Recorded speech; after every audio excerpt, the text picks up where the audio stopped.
வணக்கம். இன்றைக்கி நம்ம ஒன் பாட் ரெசிபி மாதிரி கருவேப்பிள்ளை சாதம் செய்ய போகிறோம்.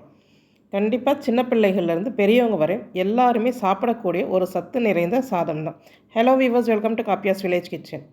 ஒரு மிக்ஸி ஜார் எடுத்துக்கோங்க. ஒரு கப் அளவுக்கு கருவேப்பிலை நல்லா அலசி தண்ணீர் வடித்து எடுத்து வச்சுருங்க. இது கூட காரத்துக்கு ஏற்ற மாதிரி ஒரு 4 காஞ்ச மிளகாய் நான் விதை நீக்கி சேர்த்துக்கிறேன். 7 பல் பூண்டு, இது கூட ஒரு 7 மிளகு அதிகமாக சேர்க்கக்கூடாது. எண்ணி ஒரு 7 இல்லை 9 மிளகு சேர்த்துக்கோங்க. கொஞ்சமாக தண்ணீர் சேர்த்து ஒரு பேஸ்ட்டாக அரைச்சி எடுத்துகிட்டு வந்துடலாம். இப்போ பாருங்கள், நமக்கு இவ்வளோ பேஸ்ட் தான் கிடச்சிருக்குது. இப்போ ஒரு ப்ரெஷர் குக்கர் சூடு பண்ணிவிடுங்க. ஏன்னா நாம் இதை ஒன் பாட் ரெசிப்பியாக செய்ய போகிறோம். இதில் ஒரு 3 டேபிள் ஸ்பூன் அளவுக்கு நல்லெண்ணெய் சேர்த்து செய்யுங்க. நல்லெண்ணெய் சேர்க்கும் போது சுவை நல்லா இருக்கும். சேர்த்துட்டு எண்ணெய் காஞ்சதும் ஒரு அரை ஸ்பூன் சீரகம், 1 ஸ்பூன் மல்லி விதை தட்டி சேருங்க.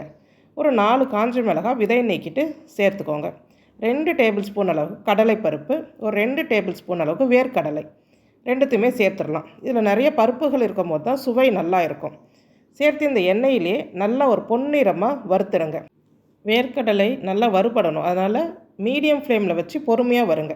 இப்போ கொஞ்சம் கருவேப்பிலை சேர்த்து அதையுமே நல்லா வதக்கிடலாம்.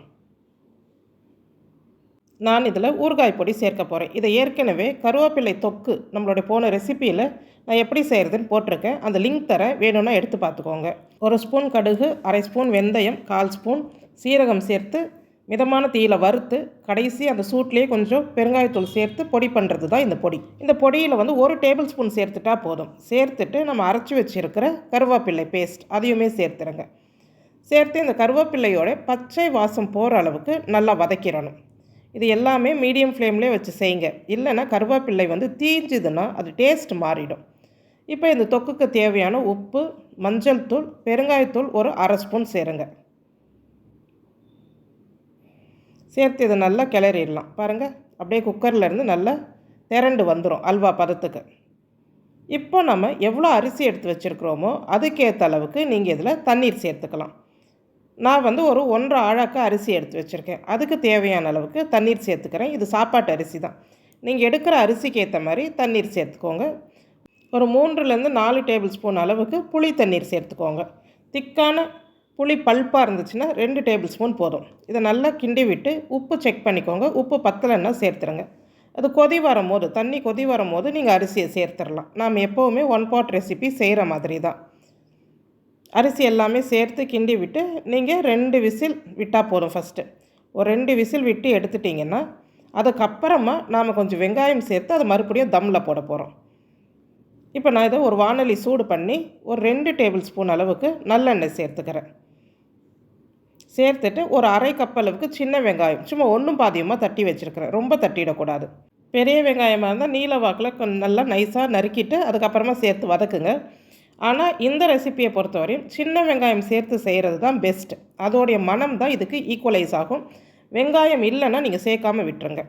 இதை கொஞ்சம் நல்லா ஒரு கோல்டன் ப்ரௌன் வர வரைக்கும் வதக்கிடுங்க. இப்போ பாருங்கள், எனக்கு சாதம் நல்லா பொலன்னு வெந்துடுச்சு. இந்த ஸ்டேஜில் எனக்கு பொலன்னு சாப்பிட்றது பிடிக்குன்றவங்க இந்த ஸ்டேஜ்லேயே வெங்காயத்தை சேர்த்து ஒரு 2 நிமிஷம் போல் மூடி போட்டு அப்படியே விட்டுடலாம். ஸ்டவ் ஆஃப் பண்ணிவிட்டு கூட விட்டுடலாம்.